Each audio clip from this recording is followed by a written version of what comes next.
Hi guys, it's Daryl again. I'm here in District 1 in Ho Chi Minh City, and I want to take you through to a restaurant that we're going to be doing one of our next wine talks with. It's called Fresh Catch. So, if there's no one coming on the street, you can follow me now. Fresh Catch La Villa. That's where we're going to have our next event, and come on in. A little bit of a hem here, and basically when you walk through, we're going to be going right into this. Beautiful. I love the way they have their logo and everything set up. And by the way, over here you see open daily from 11 a.m. to 11 p.m. now serving. Okay, so come on in.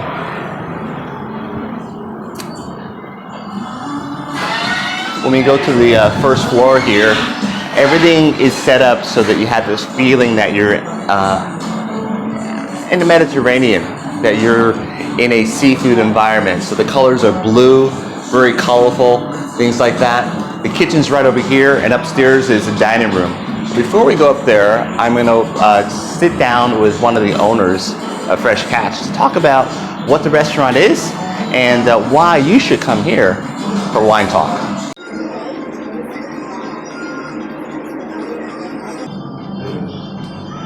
Here I am upstairs.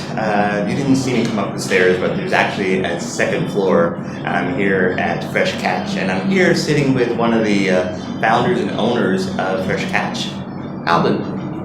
Hello there. Good to see you again. We've known each other for a while. A few years. Yeah, a few years. Definitely a few years. Different venues, but tell me and tell the rest of the audience about Fresh Catch and why it was important for you to open it up. So Fresh Catch came up as an idea because we know that in Vietnam, Vietnamese love their seafood. Sure. You can find it on the street, you can find it in huge restaurants where you have fish tank, but I felt there was no Western take on that seafood restaurant. Okay. So that's how it started, because looking for options to offer a Western version of the local seafood. Okay. So being French as well, I think that influenced as well the idea of taking something that's Mediterranean flavor, because we felt that restricting just to French would be a restriction, and that opening up to a Mediterranean flavors in general, so putting Spanish, Italian, Greek, even North African, like we do a couscous, which is influenced by Tunisian cuisine, that would open up to much more possibilities. Great. That's how it started. Yeah, seafood, you're right.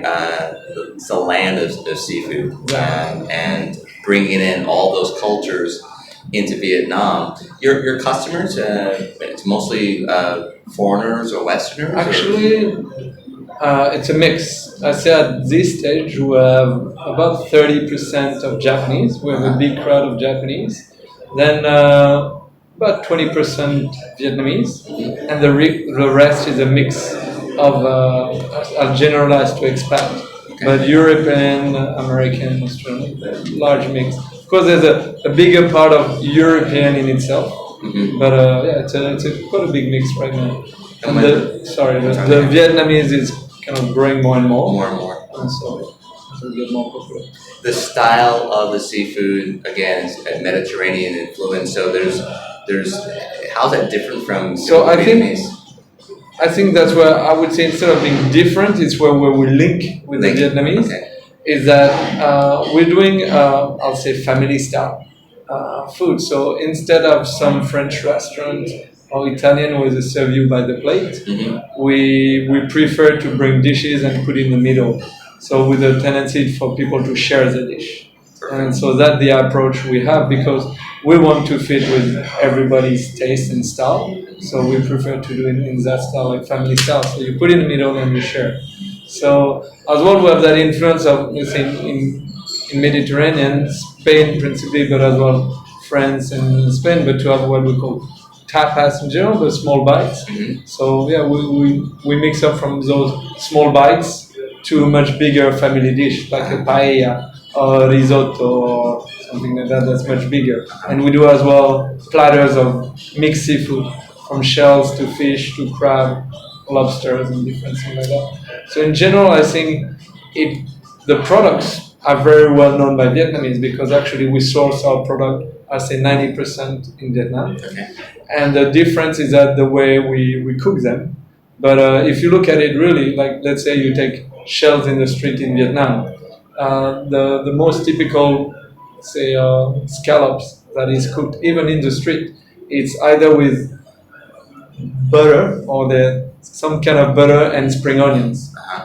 And that's a straight influence from the French, where normally we do it with garlic, butter, and parsley, and snails, or on some shells as well. So I think that's where there's as well some similarity, and it talks easily to Vietnamese, is that we do product that even if they're not completely familiar with it, they're sizzling. They see there's something they've seen before, or like lobster thermidor, like having lobster with cheese or something like that that they've seen around, they like it, and then it gets them closer to it. We're excited to have the next wine talk here because we talk about that family style of eating, and wine is an important part, as you know, of dining experience. So we want to bring those two cultures together, and literally a table of 10. We put down 4 bottles of wine, and we all share family styles, family way of doing it, along with the food. So I think we're pretty much settled on the date. What I'll do, we'll post this video along with the actual date. The theme is seafood and wine beyond Sauvignon Blanc. Okay, Sauvignon Blanc, everyone knows that varietal. But what about the other varietals? So we'll hit into a little bit of Italian white wine that goes really well, as well as other countries, and making a really discovery of the food and the wine together, and just have a good time. Excellent. All right. Looking forward to it. All right. I'm looking forward to it too. So thanks for your time, and we'll see you soon. Excellent. Thanks. Thank you.